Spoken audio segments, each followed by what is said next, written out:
You're listening to the Weekend Sport Podcast with Jason Pine from News Talk ZB. James McOnie time. Hello, mate. G'day, Piney. How are you? Really good, mate. I just said before, it was great to see you in action the other night in your alternative commentary collective role, calling your Chiefs home. I want to talk about the rugby in a moment, but I see you're on the plane back to France later in the year for the Olympics. Will there be any residual problems from your stay there during the Rugby World Cup in terms of immigration, etc.?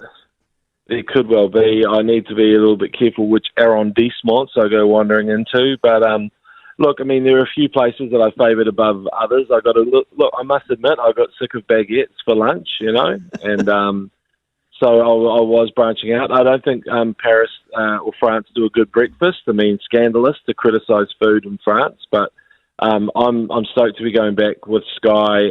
What an awesome team. I look around, I just think, we've got so many bases covered there, some really good reporters, great broadcasters, and a lot of, what would you call it, Swiss Army knives, people who can do everything. We've got Ricky Swinell calling the Sevens, and then she'll become part of the Sky reporting team as well. Yeah, real versatility there, yourself included. Can't wait for your coverage during July and August. Let's bring it back to the present day. In fact, let's go to the rugby. How impressed were you with the Chiefs? Is it your year? I'm not sure now because everybody else looks so good. I loved what the Hurricanes did in the first 15 minutes. They looked like France, when they're just on song and they just played with pace and precision and just so many weapons across the park. I really like the look of the Canes. The Highlanders, really good. Just filled every single gap that they're worried about and created who I think was the player of the weekend, and that's Jacob Ratumaitavuki-Neepkins at fullback. Oh, no, yeah, and that try they scored, was it Sam Gilbert got it at the end? That was length of the field stuff. Yeah, and Jacob wasn't even involved in that, so that shows you how well they're playing. Look, I think the derbies are going to be incredible, and I had a few mates who are Crusaders fans going, we're rubbish this year, blah, blah, blah. And then, of course, look how well they played in that second half. That's true Crusaders grit. I love the fact that Rivers Reihana came back from an awkward start to be really the player of that second half with an incredible 50-22, couple of assists. He just looked like he was finding his feet. And, it's the toughest act to follow, isn't it?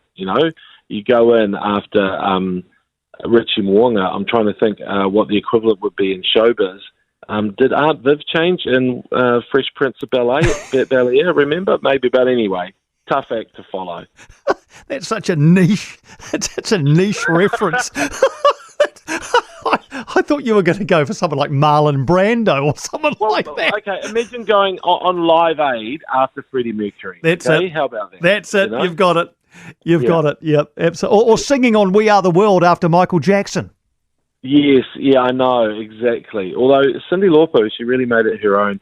Look, I think that there's so many, the Hurricanes look proper dangerous to me, playing what I consider a new style of rugby, which is rapid recycling, always moving the ball, runners from all directions. Like, I thought there was a lot of deception in the way they played, and the Chiefs in the second half looked a bit lost. And I know D-Mac went off, but it was just a few concerns there. But I still backed them. I mean, I love the Chiefs, and I thought Xavier Rowe looked good at halfback, and Cortez Ratama was clutch. He came on, make big tackles. So at halfbacks, they're coming out our ears.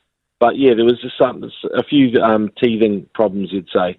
Intriguing Super Rugby season ahead, that's for sure. Let's move to the cricket. They're just having a look at the moment whether they get back on in this third T20 international. I'd be keen, though, to hear your view, because we won't talk before it starts, on the first cricket test, New Zealand against Australia. Devon Conway, we don't know the extent of his injury yet. How big a blow would it be if, even though his form's been a bit patchy lately, if Devon Conway wasn't able to open the batting against Australia in these test matches? Yeah, I heard the X-ray said that there wasn't a break, but who knows? Look, it's a bad injury to have. Just by the way, you know how Dallas McLeod dropped the ball at the end of that the Chiefs Crusaders game? He had a broken knuckle, so I just want people to know it wasn't just a straight fumble. But yes, Devon Conway, that's massive because.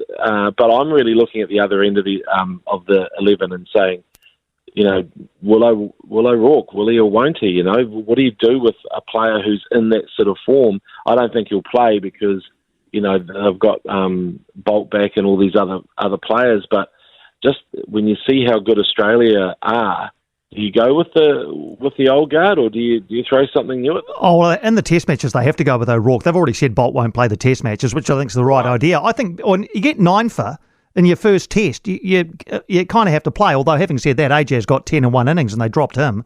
So, but I think O'Rourke plays in Wellington without a doubt. I think that's the thing. I think O'Rourke has to play. Sorry, that's right. Bolt just back for the T20s. He's now, that's his thing. But I think really when you consider what Wagner's done in the past, but then this is test matches against Australia. One thing we haven't done over the years, and it's the same with our batting, is we haven't untacked them and unsettled them in one sessions. And so this is where I sort of think that will give us that fresh impetus. And look, I'm happy if Devon Conway goes, that's gutting. But I like the fact of that we've got people who deserve to be elevated into the Test 11, into the batting 11. I'm trying to think who the next cab off the rank would be, because Will Young has played a lot of Test matches. He'd probably you've got Ratchin coming in. I think it'll be Will. Yeah, it'll be Will Young. I'd say the 13-man squad. I think Will Young's just sometimes just feels to me destined to be included as batting cover. It just feels like it's his thing. But when a player gets injured, then you need your batting cover. So I get the feeling it'll be Will Young if it's not Devon Conway. True, and also I just think with Ratchin as well as bowling in recent tests, I thought it was just getting better and better. So nothing wrong with a part-time spinner, and obviously I'm thinking about the possibilities of doing a Stevie Wonder cover with part-time Lover. So just look out for that on the ACC channel soon. I look forward to that. 60 seconds on the Warriors. How are you feeling about 2024? I'm feeling bullish. I'm buoyant. I think Andrew Webster is special as a coach. We've got the team that can win it. Watching Roger Tuivasa-Sheck slot into fullback does make me worry for Chance Nickel-Klokstad now, because he looks so good there. But my issue with Roger is that I feel like he needs to touch the ball as much as possible. But do you really need him to do some of the grunt work that Chance is so great at? So that's why I sort of feel like maybe plays need to be designed where he is in that sort of playmaking role, sometimes hitting the line. So that's up to Andrew to work out. But obviously your halfback and hooker touch the ball a lot, but then Roger should be the next person who touches the ball. And also, since we're in a bit of a rush, Piney, I do want to mention Ollie Sale last night playing for the Perth Glory in goal.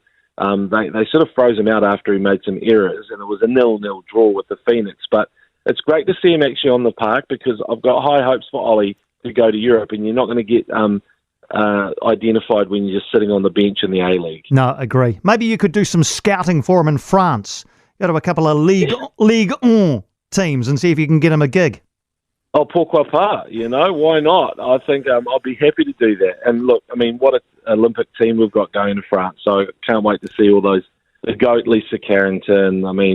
Emma Twigg trying to go back to back, and the Aaron Gate, Elise Andrews. It's going to be a great Olympics. Late July, early August, and myself and Andrew Mulligan, I promise, we'll try and not get arrested. All right. Well, that would be a good base from which to work, I think. I love chatting to you, James. One of my favourite times of the week. James McOnie joining us at this time or thereabouts every Sunday. For more from Weekend Sport with Jason Pine, listen live to News Talk ZB weekends from midday, or follow the podcast on iHeartRadio.